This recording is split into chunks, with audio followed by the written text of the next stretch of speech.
Auparavant, les images étaient dans le monde. Aujourd'hui, c'est le monde qui baigne dans un océan d'images.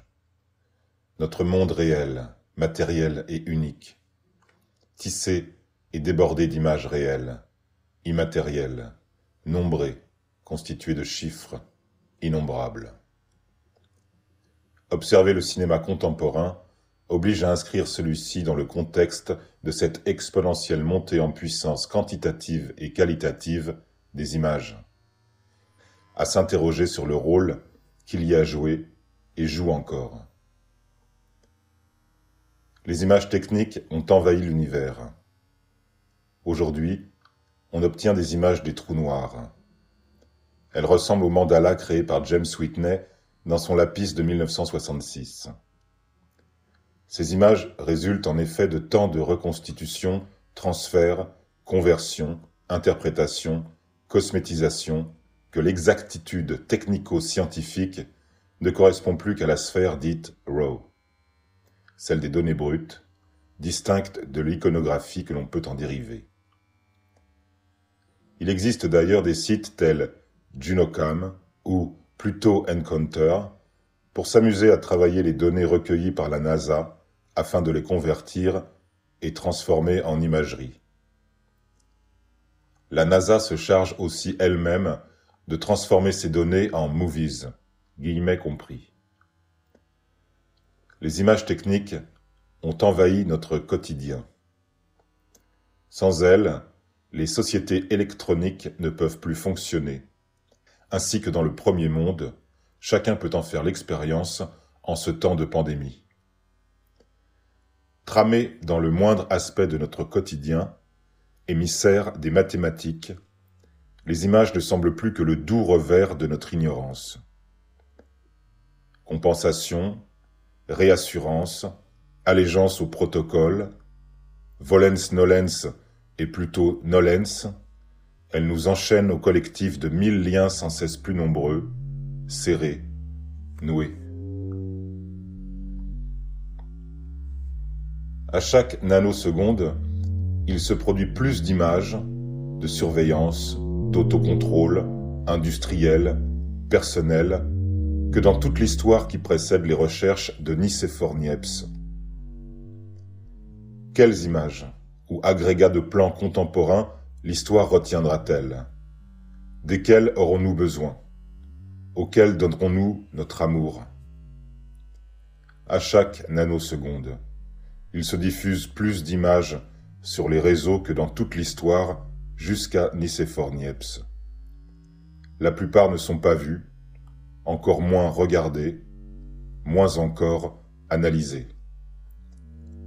Beaucoup sont stockés, selon des modalités techniques qui nous assurent que très vite, elles ne seront plus lisibles, ni même consultables. Au contraire des mains négatives, rupestres, dont les plus anciennes à ce jour retrouvées, à Bornéo, dateraient de 51 800 ans.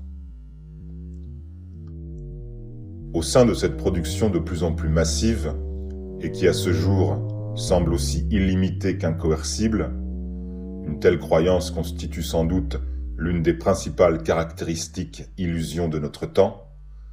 À quoi correspond le cinéma?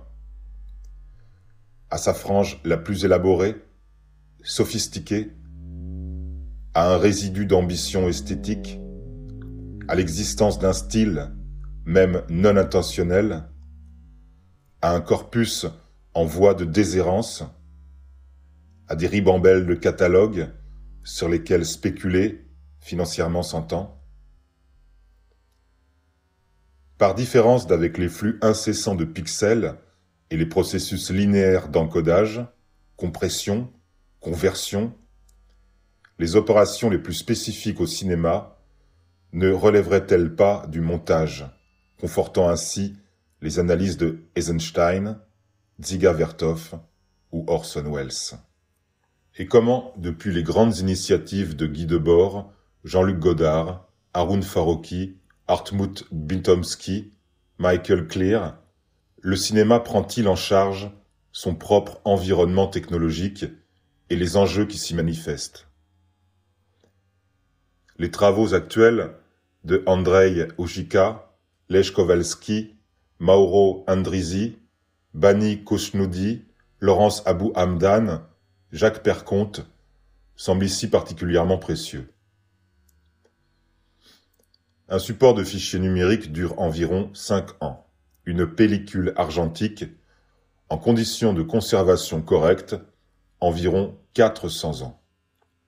Indépendamment des vertus plastiques de la pellicule, les cinéastes soucieux de durabilité, de réparabilité des outils, de patrimoine culturel, s'affairent à prolonger l'existence de l'argentique. On assiste ici à une alliance objective inédite entre certains ténors de l'industrie états-unienne, Martin Scorsese, Christopher Nolan, James Gray, Robert Eggers, qui exigent de tourner en 35, voire en 70 mm. Les cinéastes expérimentaux, seuls ou plus souvent organisés en laboratoire et coopérative, qui tournent en 35, Super 16, 16 et Super 8, et les cinéastes qui créent des intersections entre ces deux sphères économiques, tels F.J. Hossan, Harmony Korine ou Yann Gonzalez. Tous se déclarent mus par la même perspective, à la fois de bon sens et opposée aux intérêts des fabricants de matériel acharnés à privilégier le turnover et l'obsolescence. Nombreux restent les grands artistes de l'argentique au XXIe siècle. Évidemment, Peter Tcherkasky, dont Paul Grivas m'indique que son Train Again fut le seul film projeté en 35 mm lors de l'édition 2021 de la quinzaine des réalisateurs à Cannes. Mais aussi Ange Leccia, Tacita Dean, Sylvie Simon, qui célèbrent non seulement la pellicule, mais l'ensemble des instruments argentiques, caméras, projecteurs, muets en bijoux dans leurs installations. Ou, au croisement exact des cinéastes de l'industrie et des expérimentaux, Jérôme Shlomoff, capable de fabriquer de superbes caméras sténopées 35 mm.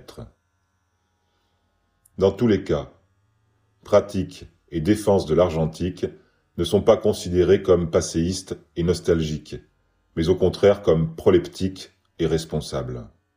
Le cinéma est l'un des lieux qui nous permet de réfléchir au rapport entre images techniques, produites par la technologie, les mathématiques, etc., et images psychiques.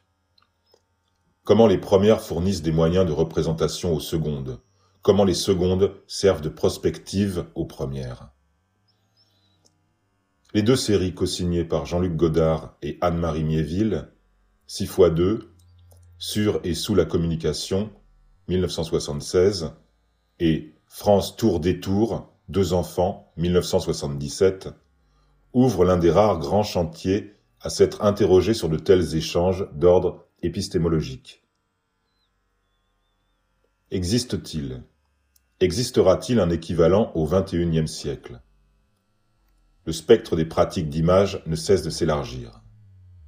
À l'une des multiples extrémités du rhizome, l'automatisation généralisée, plus d'humains pour fabriquer en masse des images, plus besoin de préparer des outils ou de se préparer à eux, plus besoin de lire des manuels, méditer un contenu, estimer destinataire, ni même circulation. Tout est installé, disposé, optimisé, doublé, sécurisé, stocké, sans besoin d'un quelconque regard. À une autre des multiples extrémités du rhizome. Des équipes de scientifiques, pendant des décennies, parcourent des milliers de kilomètres pour enregistrer l'infime scintillement de lumière qui leur confirmera l'existence d'une exoplanète, par exemple Proxima b1. À l'une des extrémités, les plateformes qui, tels des dragueurs géants, aspirent en masse n'importe quel corpus d'images pour commercialiser leurs consultations, y compris par hasard de beaux films. À une autre, les joyeuses et fines observations du curateur slovène Jurij Meden, qui analyse ou invente les gestes de monstration les plus expérimentaux possibles. Par exemple, projeter en alternance une bobine 35 mm de Over the Top, 1987, Sylvester Stallone, et une de King Lear, 1987, Jean-Luc Godard, et ce jusqu'à la fin des 2 films produits la même année par Menahem Golan, pour une séance intitulée King Lear Over the Top Dedux. À l'une des multiples extrémités du rhizome, les algorithmes qui préconisent la consultation d'images en fonction de celles que vous avez déjà vues. À l'autre extrémité, les propositions sui generis élaborées par Luc Vial sur la page de La Loupe. Décaméron électronique. La Loupe constitua l'une des plus généreuses, prodigues, désintéressées, efficaces des expériences collectives de cinéphilie, conduites au cours du premier enfermement pandémique généralisé. Pendant 17 mois, mars 2020, 12 juillet 2021, La Loupe permit à des milliers de personnes de par le monde, jusqu'à 16 000, d'échanger fichiers de films non commercialisés, textes, idées, informations et suggestions dans un esprit de découverte effervescent. Un instant. En un improbable lieu virtuel, l'histoire du cinéma devint non seulement plus véritable, puisqu'en images et en son, selon le vocabulaire godardien, mais aussi plus juste, puisque, respectant autant qu'il était possible le droit d'auteur, La Loupe mit à l'honneur les cinéastes hors commerce, méconnus et oubliés, donc souvent engagés, expérimentaux, marginalisés pour diverses raisons. Rivalisant d'expertises très différentes les unes des autres, les administrateurs et membres de La Loupe renouvelèrent les gestes d'explication et de partage dans ce qui cumula spontanément les fonctions d'une cinémathèque, d'une université, d'une maison d'édition, d'un bureau de poste ou d'une rave party, en assurant ces tâches de façon bénévole et totalement libre, donc beaucoup mieux. Chaque cinéphile, époustouflé de découvrir des pans entiers de l'histoire des images et de pouvoir y accéder immédiatement, quelles que soient ses prédilections, s'en trouva enrichi. Parmi ces dons et gestes, qui souvent supposent beaucoup de travail en amont, ceux de Luc Vial frappèrent par leur complétude. Ils offraient simultanément de beaux sujets, de vastes corpus de titres rares, des catégories originales, une histoire, des descriptifs, des explications et les fichiers des films, comme si, par magie, une édition spéciale du cinéma art subversif comportait physiquement l'ensemble du corpus mentionné par Amos Vogel. Le terme de curation, à la fois soin, programmation, nettoyage de l'imagerie, guérison, pour une fois prenait tout son sens. Dans un nexus du rhizome, le turnover des technologies de reproduction, l'obsolescence programmée, la domination de quelques tristes archétypes, l'empire des panoplies, au revers de ce nexus, l'expérience Laclais Revival, qui consiste à sauver la dernière salle associative de Paris, une idée du cinéma et à travers celle-ci, de l'existence humaine. L'association Homme Cinéma occupe une salle emblématique du quartier latin, La Clé, depuis le 20 septembre 2020. Il s'y déploie, depuis lors, l'une des plus passionnantes expérimentations de cinéma. Programmation, production, publication d'ouvrages, émissions de radio, création d'un magazine. La Clé Revival est à la fois un cinéma en lutte, un collectif en procès, une zone d'image à défendre, un ensemble de brillantes contre-attaques contre le monde administré et un concentré de tout ce que le cinéma a produit d'idées émancipatrices. Le petit peuple cinéphile ne s'y est pas trompé, puisqu'une collecte pour acheter le lieu a très vite réuni la considérable somme nécessaire, témoignant qu'il ne s'agissait pas du combat d'une poignée de désespérados nostalgiques, mais de la pérennisation des idéaux de liberté et d'épanouissement dans la culture, par opposition aux logiques paupérisantes de l'industrie culturelle.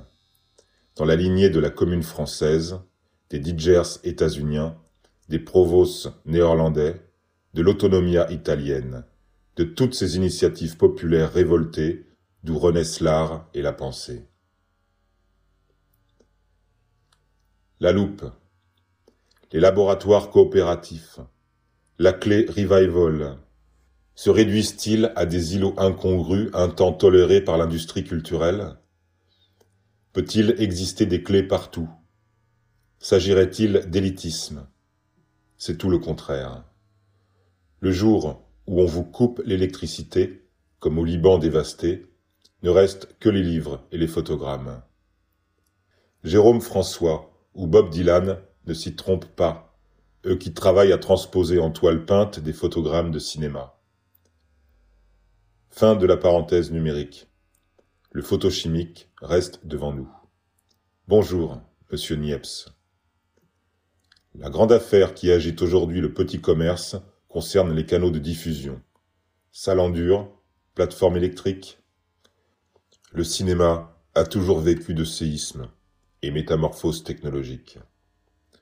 Pourtant, ce n'est jamais là que s'est jouée sa grandeur artistique.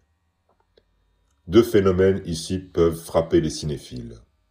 En premier lieu, sur les sites pirates qui proposent les films avant même leur sortie en salle, donc là d'où les films désormais circulent le plus, la politique des auteurs, précipitée dans les oubliettes de l'histoire technologique, a perdu son combat. Les œuvres ne se cherchent plus par nom d'auteur, comme pour les écrivains ou les peintres, mais par titre de film et date.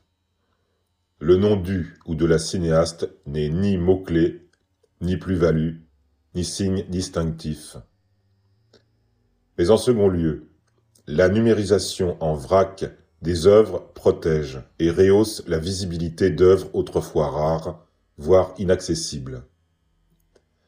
Jamais jusqu'à présent, les cinéphiles n'ont eu aussi aisément accès au corpus des films engagés et expérimentaux, dans des versions certes dégradées, mais qui en permet au moins la consultation. Cette accessibilité croissante engendrera-t-elle des histoires plus justes et mieux informées? Je veux le croire. J'en suis certaine.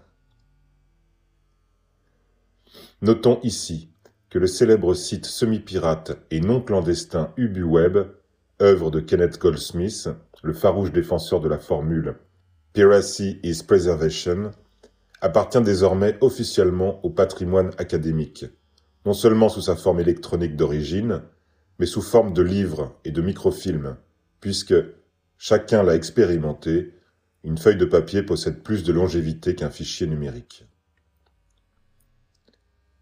Quel futur pour le monde digital? Le livre.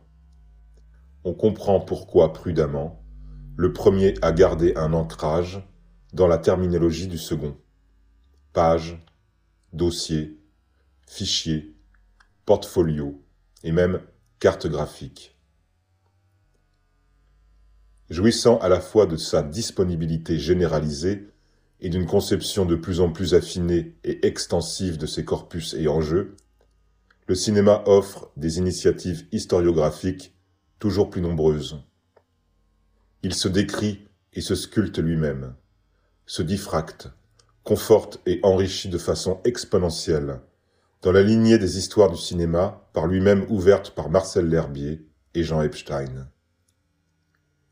Parmi ces histoires réflexives, beaucoup s'attachent à exhumer des images et événements oubliés, censurés, jamais vus, comme y travaillent par exemple Yervant Djanikian et Angela Ricci-Lucchi, John Gianvito, Hu Ji, William E. Jones, Susana de Souza Diaz, Marie Germanus Saba, Donald Foreman. Il n'existe toujours pas assez de mots pour décrire les phénomènes de cinéma. Par exemple, si je veux décrire un texte sur les innombrables silhouettes enregistrées par les films, le terme commun de figurant reste fallacieux pour le champ documentaire où le corpus ne signifie pas autre chose que lui-même. Et il faut inventer des noms pour leurs différents états plastiques, statuts figuratifs, modalités de présence. Bien que fondamental, à la fois anthropologiquement et esthétiquement, ce travail n'a pas encore été accompli. De tels constats incitent à penser que pour ce qui concerne le cinéma, tout reste à élaborer. Depuis la Renaissance occidentale, les images participent d'une entreprise scientifique, la conquête du visible, puis de l'invisible, qui s'est aussi diffractée en conquête impérialiste et coloniale des territoires physiques, ainsi qu'en rendent magistralement compte, chacun à leur façon et presque simultanément, déjà le 102 mai ensemençait novembre, 1985 de René Vauthier, et Du pôle à l'équateur, 1986, de Angela Ricci-Lucchi et Yervant Djanikian. Au XXe siècle, se développe avec abondance la réflexion critique sur les images. Que ce soit pour en exalter les puissances bénéfiques ou avertir de leurs effets toxiques, on leur attribue toutes les propriétés, attributs, fonctions, rôles possibles dans les champs de la connaissance, des transactions sociales, des processus psychiques. L'une des sources les plus vives jaillit des écrits de Jean Epstein. En particulier, Le cinéma du diable. 1947, Éloge du cinéma comme puissance de désordre, et Ciné-analyse ou poésie en quantité industrielle, 1949, Mutilation des imaginaires par le cinéma industriel. Or, la nappe hydrique qui alimente la source artésienne des réflexions de Jean Epstein porte un nom. Arthur Rimbaud. À relire aujourd'hui les analyses de l'écriture d'Arthur Rimbaud par Jean Epstein, on s'aperçoit qu'elles sont riches des qualités qu'Epstein transposera ensuite sur le cinéma qu'il appelle de ses vœux. Voici 100 ans exactement, Jean Epstein publiait ces lignes dans la revue L'Esprit Nouveau. Poète si respectueux de la poésie qu'il ne voulait en sa présence ni règles, ni lois, ni sciences, ni critique, ni traduction, ni ordre, mais rien que la poésie qui grelotte nue dans un cerveau. Intelligent, trop, il découvrit penché sur lui-même la poésie de l'intelligence, la poésie des associations intellectuelles, des compréhensions soudaines, des illuminations, des pyrotechnies, où 30 idées à la fois flambent, ronflent, fusent, bruissent et parfument. Des images qui ne font pas voir, mais font découvrir, prévoir, anticiper et comprendre. Des images dont le nœud coulant fulgure et s'abat, l'assaut inattendu, sur des nuques encore vierges de colle, et que celui-ci nous donne toute frémissante d'une longue liberté, des images nues et, ce comble, neuves. Inventeur qui use le premier du raccourci, qui brouille les époques, les dates, les plis et les déplis, comme ces panoramas qu'on vend en Suisse près des points de vue, qui innove la concision, la précision et la suggestion, qui fore l'avenir et le présent d'une seule percée, qui ajuste l'écriture sur la pensée, qui pose les pièges et y capture le momentané, l'éphémère, le soudain, le mobile, le vivant, qui découvre un rythme nouveau, une pensée, une manière de penser nouvelle. Visionnaire, il voit tous les rapports, le miracle continu. Païen, il ne sacrifie pas au marbre, mais à la vie. Imprévu, aigu, tranchant, il aperçoit les correspondances. Il accorde le son à la couleur, et la couleur à la forme au rythme. Il veut un verbe poétique accessible à tous les sens. Jean Epstein, Le phénomène littéraire, in L'Esprit Nouveau, numéro 13, 1921, in Écrit complet, 1917-1923, volume 1, édition de l'Œil, Paris, 2019.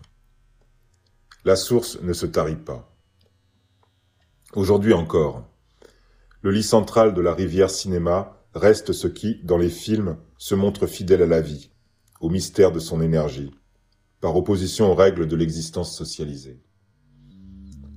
En tant qu'humains, nous sommes désormais conscients que l'humanité, et en particulier sa partie occidentale, s'avère l'espèce la plus toxique, prédatrice et absolument folle de la planète Terre, au point de détruire son propre habitat.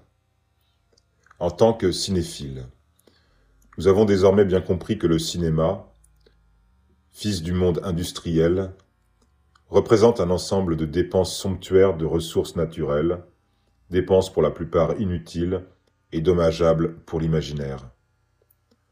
Notre existence, en tant qu'espèce menaçant l'ensemble du vivant, les films du XXIe siècle cherchent comment le cinéma peut se délivrer de ses déterminations anthropocentriques et industrielles. Nature, the inexhaustible resource of encounters worthy of speechless communication. Fergus Daly invente-t-il de faire dire à Abbas Kiarostami, au cours d'une excursion sur un ombilic du cinéma documentaire, L'île d'Aran, Fergus Daly, Mirror of the Possible Worlds, 2020, comment le cinéma peut-il se montrer à la hauteur des enjeux contemporains et redevenir une puissance de vie? Partout dans le monde, les cinéastes explorent de nouvelles solutions, d'ordre technologique, iconographique ou symbolique. Mais sans doute moins pour sauver ni prolonger le cinéma que, plus obscurément, pour engranger des images du vivant qui dureront plus longtemps que celui-ci et qui, sans plus aucun regard sur elles, peupleront une terre inhabitée, à la manière de statues encore d'aplomb dans un désert de sable. Un premier pan de solution travaille à réarticuler le cinéma et le vivant.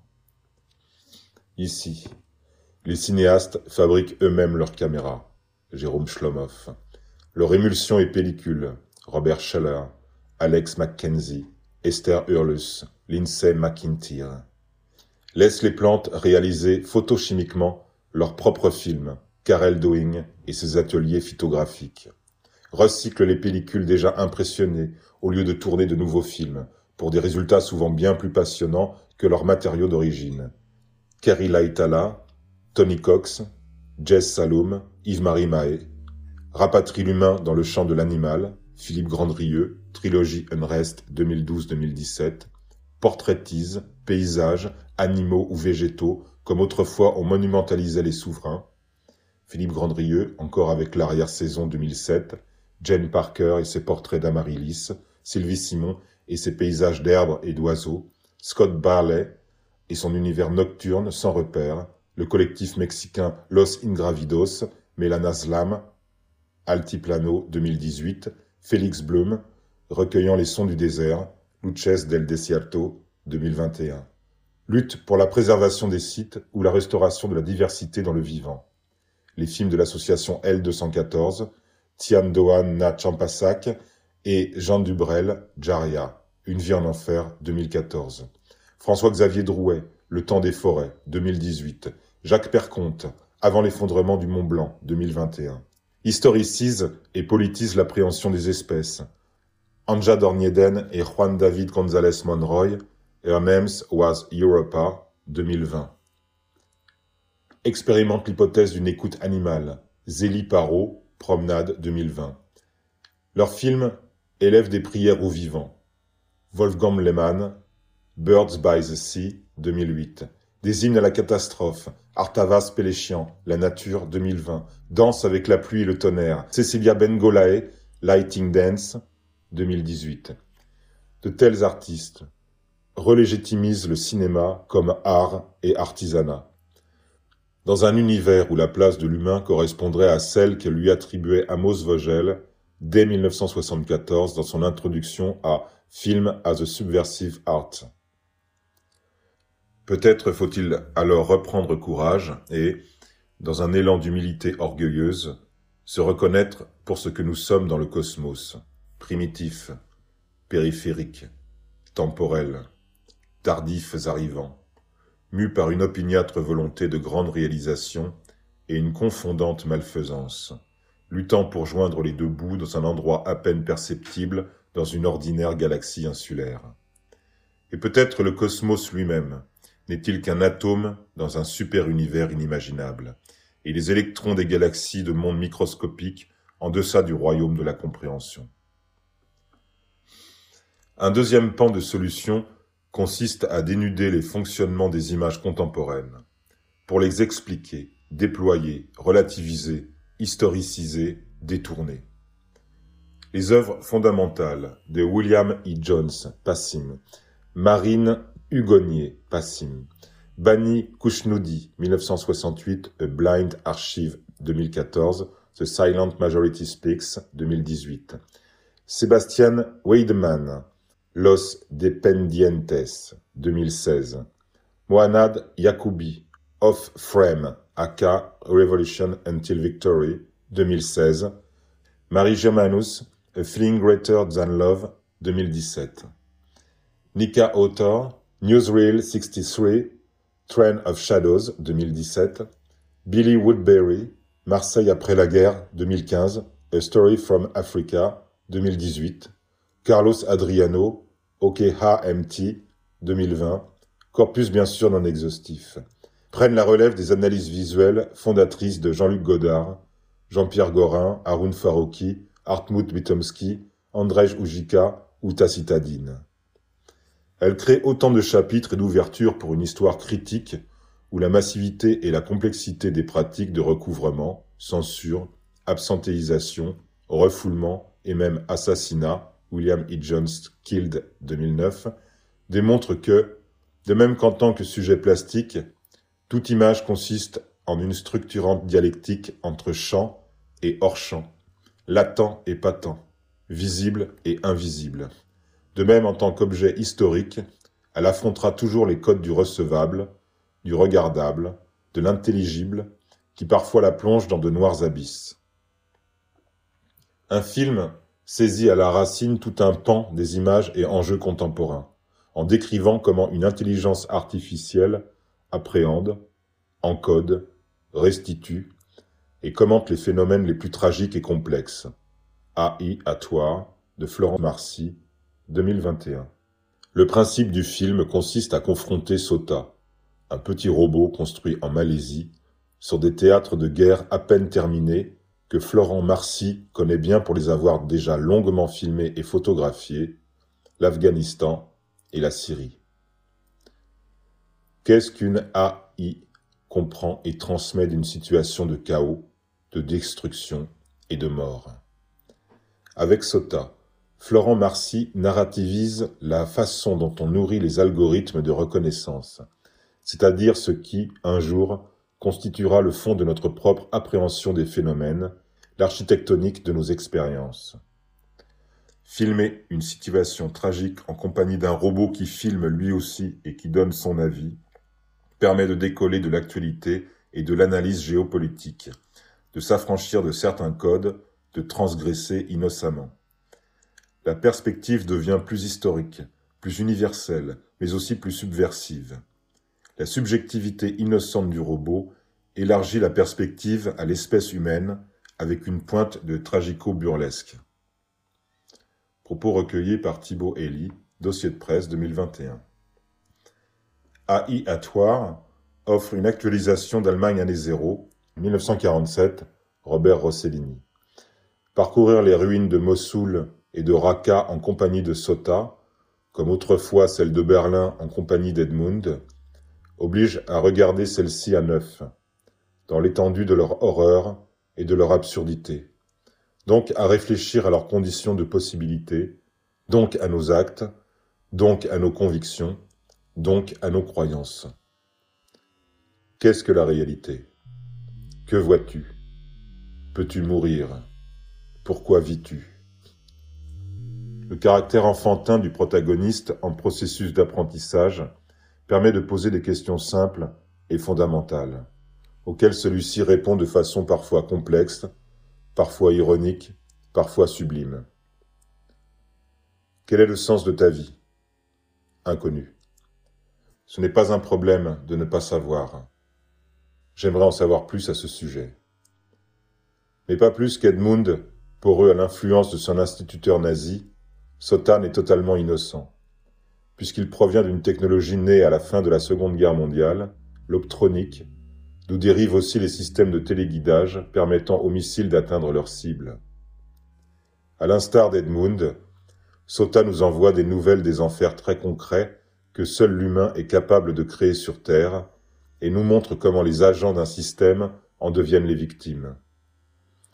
Instruments scientifiques, jouets, caméras, compagnons, enfants, révélateurs, intercesseurs, objets transactionnels, appâts, fétiches, emblèmes, laboratoires, centres de documentation, lanternes magiques, nouvelles formes de personnalité, Sota nous apprend que nous aussi, face à une image ou à un phénomène, nous ferions bien de commencer nos phrases par « Je crois que les probabilités de ce que je vois sont… » version chiffrée du malin génie cartésien, celui qui nous incite à douter de tout. Comme toute l'œuvre de Florent Marcy, AI Attoire nous montre ce que désormais un individu à lui seul peut accomplir en images et en son dans une situation historique périlleuse. Par différence encore avec les plans d'ouverture d'Allemagne année zéro sur Berlin en ruine, pris depuis une voiture, Florent Marcy réalise lui-même au moyen d'un drone les plans aériens sur Mossoul détruit. La réalisation de ces plans spectaculaires aura supposé un travail de hacking accompli en autodidacte. En Syrie ou en Irak, nous sommes dans des no-fly zones. Il n'y a pas de droit de faire voler un engin. Concrètement, pour un drone, cela consiste à le bloquer. Quand il s'allume, il se repère par GPS et dans son programme est intégré qu'en no-fly zone, il ne puisse pas décoller. Je suis entré dans le code source du drone et j'ai modifié les lignes de la no-fly zone, mais aussi du plafond de vol autorisé. Légalement, c'est 500 mètres, mais je peux le faire monter à 3000, ou la vitesse de déplacement. Or, avec ces plans aériens, contrairement aux establishing shots ordinaires, il ne s'agit pas seulement de décrire Mossoul ni même un théâtre de guerre contemporain en général. Je trouvais intéressante l'idée d'un esprit qui plane au-dessus de nous. Ce n'est pas seulement le drone par la vue qu'il donne, l'intelligence artificielle est une technologie qui passe par le cloud, c'est-à-dire par le nuage. L'IA représente donc une forme d'esprit flottant. L'ouverture de AI Atoire emblématise la sphère technologique qui rend possible de telles images, nous enveloppe de toutes parts, appareille notre appréhension et structure désormais notre entendement. Parmi les questions qui depuis 2 ans travaillent Jean-Luc Godard, revient souvent celle-ci. Qu'a pensé Niepce lorsqu'il a inventé la photographie? L'une des moins mauvaises réponses serait que, précisément, Niepce n'a jamais pensé qu'il avait inventé la photographie, puisqu'il considérait que ses productions héliographiques restaient absolument insatisfaisantes, au regard de ses propres attentes et idéaux. Niepce meurt en 1833, persuadé qu'il avait échoué. Le cinéma procède de cette dynamique niepcienne, toujours à inventer. C'est pourquoi on peut jouer avec ses devenirs, comme lui-même a joué avec les nôtres, et lui esquisser quelques trajectoires évidemment compossibles, à la manière des mondes d'Auguste Blanqui. Les arts filmiques requièrent encore des espaces et outils spécifiques, toujours plus nombreux, toujours plus miniaturisés, toujours plus intrusifs, dont les êtres vivants harnachent n'importe quel objet et s'harnachent toujours plus eux-mêmes. Plus rien n'échappe à l'identification ni au contrôle.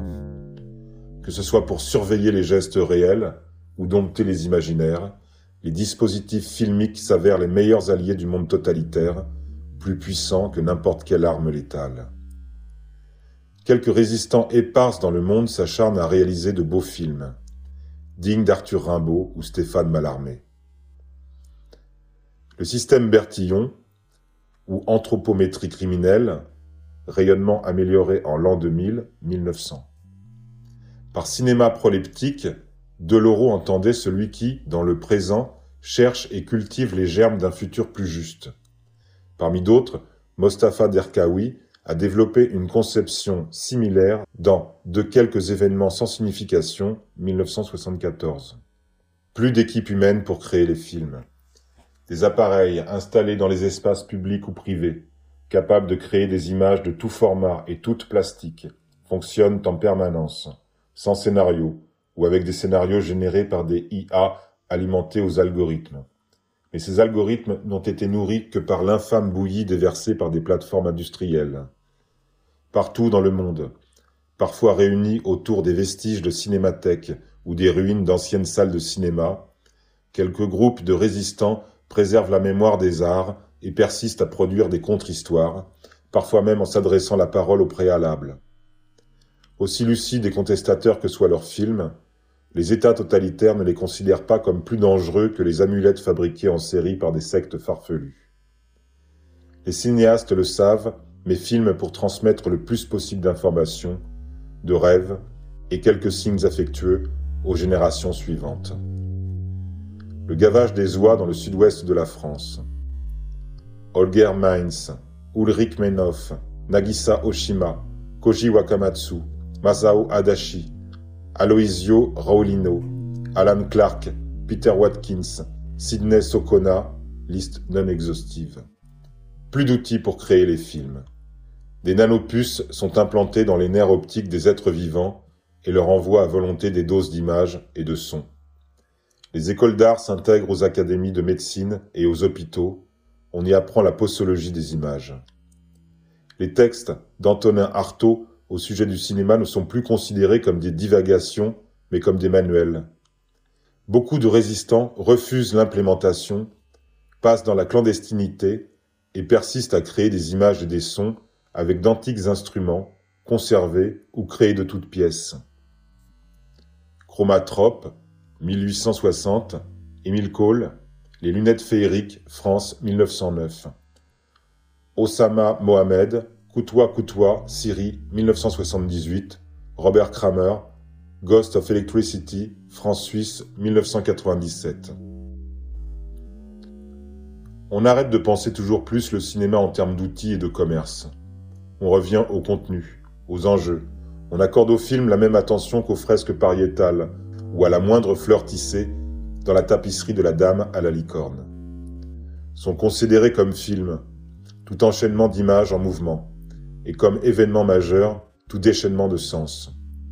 Le spectre des formes ne cesse de s'élargir. Soudain, le cinéma s'avère aussi riche formellement que la poésie, que la musique, que la biosphère. Parfois, avant de créer une image, les créateurs de films éprouvent le besoin de relire Héraclite, Hésiode, Flora Tristan, James Joyce, les Cantos Pissant ou F.J. Haussant. Bruno Cora, L'Arc-en-Ciel, La Danse, film peint 1912. Blaise Cendrars, La fin du monde filmé par L'Ange, édition de La Sirène, illustration de Fernand Léger, 1919. Le monde devient une permanente explosion festive de couleurs, de sons, d'images matérielles et immatérielles. À chaque coin de rue, dans chaque champ en friche, on peut s'amuser à sculpter des agrégations d'images mobiles comme on sculpte des sons avec la thérémine. Nos psychés et nos poches débordent d'icônes et de sons. Nous en jouons à tout moment, seuls ou ensemble. Les vitraux des cathédrales et leur réinterprétation par Stan Brakhage ou Théo Hernandez sont enseignés en maternelle. La vie est délivrée de toute mesure quantitative et n'est plus quadrillée que par la course du soleil. Plus personne ne sait où se place le H d'algorithme. Les mathématiques ne servent plus qu'à préserver le vivant.